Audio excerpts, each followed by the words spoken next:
Tomato nursery is the process of producing your own nursery before transplanting to the field. My name is Anyanam and this is the Ghanaian farmer. We are all the way in Marvelous Trust Ghana Limited in the Volta region, and we are presently standing in the engine room where they produce nurseries of different varieties of tomatoes before transplanting. So today we are going to teach you about how to produce your own tomato nursery, the kind of organic manure you need, the quantity of seeds you need, the seed beds, and every other tip that would help you to do your own nursery somewhere on the farm before taking to the open field for planting. We'll also tell you the difference between these type of nursery production versus the traditional one. The traditional one has to do with the one you produce it on the ground and cover it with grass and all that. We'll tell you the difference. My name is Anyanam. If this is your first time on this channel, please subscribe and share the link. I'm going for a quick breather. When I come back, the head of greenhouse would be standing next to me to teach us about tomato nursery. My name is Anyanam. Today our episode focuses on tomato nursery. Tomato nursery. I'm about to spoil it.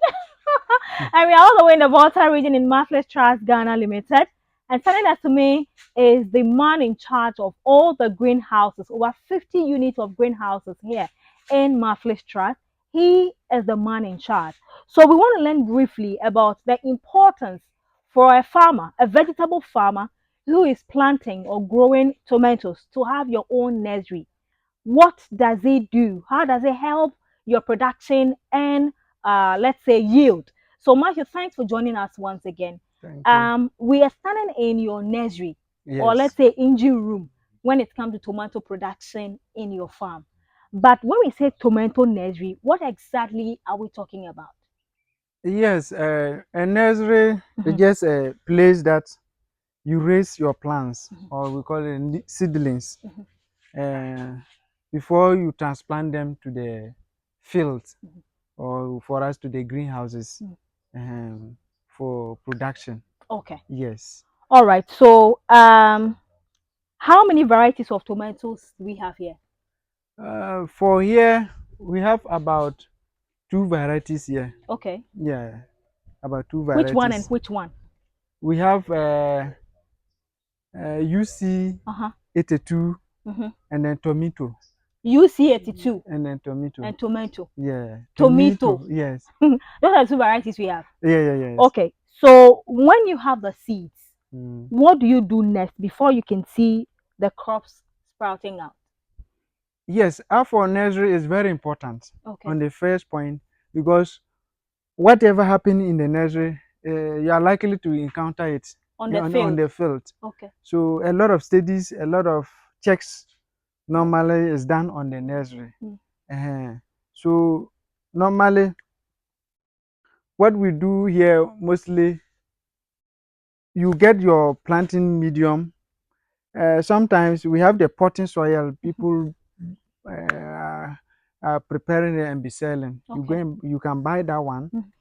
But most of the time, we here we rely on the organic. We prepare our own potting soil. Okay. Yes. So, but it should be rich in organic matter. Right. So mostly we use our own composting, and then we do some treatment on Mm-hmm. them, especially uh, bacteria Mm-hmm. site and those kind of things. Mm-hmm. Normally, the medium has to be clean, Okay. healthy soil Okay. for Yes. your seeding. Okay. Yes. Okay. Mm. So what we see in this plastic, is it soil or is cocoa pit? This What is it made up of? these are compost. Compost made up of what? Yes, compost. Chicken manure or cow dung or what? Yeah, compost. A whole lot of things come together to form the compost. Okay. Animal dropping, the Uh-huh. plant. This thing we take, Okay. we discard them, we Right. compost them Okay. together. Okay. So when they are well, for the nursery, Mm-hmm. normally you have to cut into smaller pieces. Mm. You don't need bigger particle Mm. sizes. So because of the for the nursery, when we are doing it, we cut them into smaller Mm. pieces. Mm. So when they rot, Mm-hmm. it looks like a soil Mm, or cocoa peat or mm, whatever it is. mm, But you can also add a cocoa peat if mhm, you wish. mm. But when the cocoa peat, normally the problem is always the EC and the pH. Okay. Yes. Okay. So Uh, when you have your organic or manure, you fill this whole plastics. yes. Okay. Do Yes. you leave it down for some days before you start dropping the seeds, or the very day you fill it, you drop the seeds inside? Yes. Let me take you through on the probably the seeding, how we do it All on the right. seed That's trays, fine. and why we even need to do it on the seed trays, Yes. not the ordinary nursery Filled. beds. Yes. uh So, because these ones, you can easily do calculations. Why the seed trays is, Mhm. you can easily do your calculations on the number of seedlings you are having on your nursery. Okay. Yes, that will inform you your land preparation, the number of acres, Mhm. and the number of tunnels it will have to go. Mm, Yes, so it avoid wastage mhm, of seeds. mm, It makes sure that you are on time. You plan your production well. mhm, Yes, that's the essence why you need to. And then besides, the seed trays also help you fight certain soil diseases mm, that on the normal soil you'll be going through mm, a lot. mm. Some are over there, probably you're going to see the difference. And Okay. this one, it easily grows up quickly than if you do it on the ordinary soil. Okay. Yes. So what Matthew keep referring to ordinary soil is when you go to the regular farms, the open field farms, at times you realize that farmers would prepare, the seed bed, okay, cover it with, at times you see some grasses with wood, and then they cover it with grasses, and then they actually, spread the seeds evenly, leave it for some days for it to start, sprouting before they remove the grass and let it stand. Now what he's saying is that with here you're able to know the quantity at the first place. There's no wastage of seeds. You're able to also control whatever disease. But over there, when it's directly on the beds in the farm, you can have issues when it comes to disease and outbreak, or attack and all that. So that is the difference between the one we do in our regular farms and what we have here. So with this one, how long is it going to remain here before you transfer it to the field or the farm itself? Normally, we look at within 2 to 3 weeks time. Hmm. Yeah, they are ready for transplanting. 2 to 3 weeks. Yes. Okay. So this one is just like some few weeks to 2 weeks. Okay. And you can see that the second true leaves are coming. Right. Yes. So when fifth Uh-huh. or fourth true leaves Mhm. stage, you transplant it. When you say true leaves, what are you saying? Apart from these are the cotyledons. These are the cotyledons. Uh-huh. But the true leaf is this one, the Oh. one that comes. So you can see that this is one, Uh-huh. 2, 3. So this is the third. By next week, you see the fourth leaf coming. Okay. That is the true leaf. Okay. The true leaf, we eliminate the cotyledons. The first one that it comes with is not a true leaf. Okay. Yes. Okay. So how do you eliminate? Do you cut them off? No, you don't cut it off. They will be there. They will be there. And then when you transplant it Mm-hmm. in the field, Mm-hmm. they themselves will drop up. Oh, okay. Or sometimes you just Okay. help them by taking them off. All right. Do you Mm. give it water while they're here? Yes, we do everything here. Pest control, we Uh-huh. do give them some starter solutions like Mm. fertilizer. Mm. Yes, we also give them water. Okay. So how many is in one seed bed? Are you able to tell me? Yes, we have the 128 cells, Uh-huh. we have 50 cells, but here you can see that um, we have more of the 50 cells and then the 128 cells here. Okay. But the Avon seed trays, they come Mhm. in different cells numbers. Okay. Uh, So if I'm supposed to be planting 1 acre of tomato farm, how mm, many of these seed beds will you give me?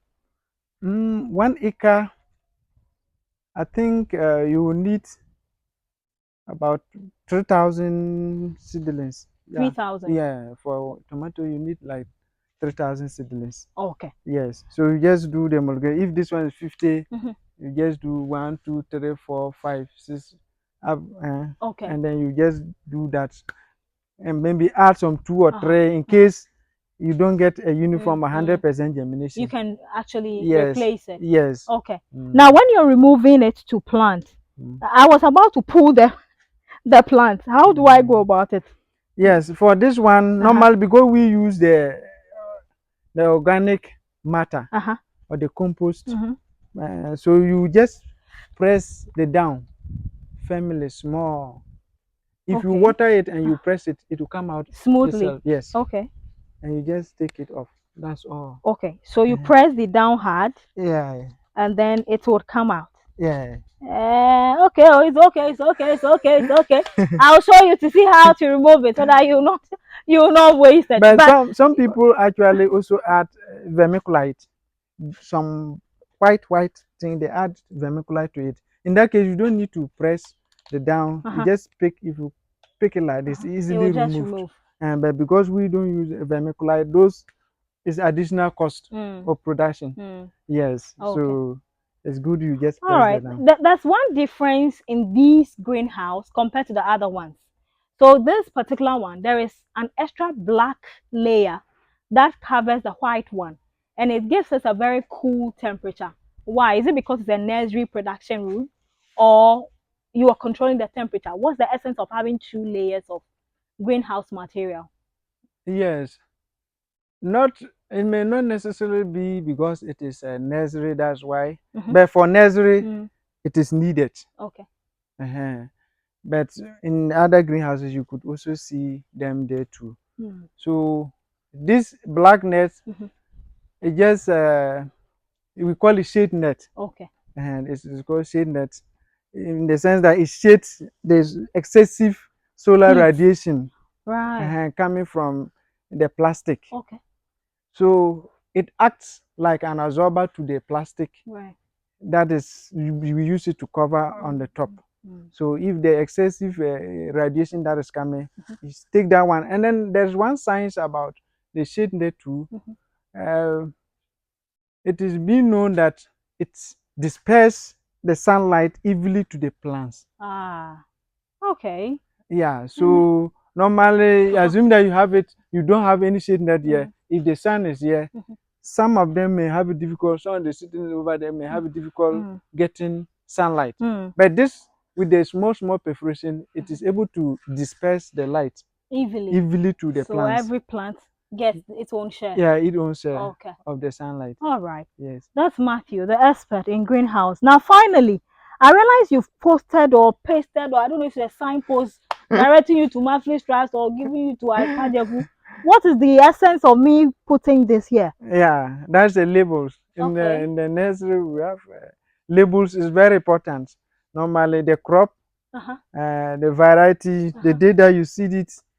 Yeah, these are data that is very important to you, the nursery manager or Okay. the person who is handling it. Right. Yes, so that you may not mix the seed in case you are having so many varieties in Right. the nursery. For Mm-hmm. instance, now here we are about two or three varieties over here. Okay.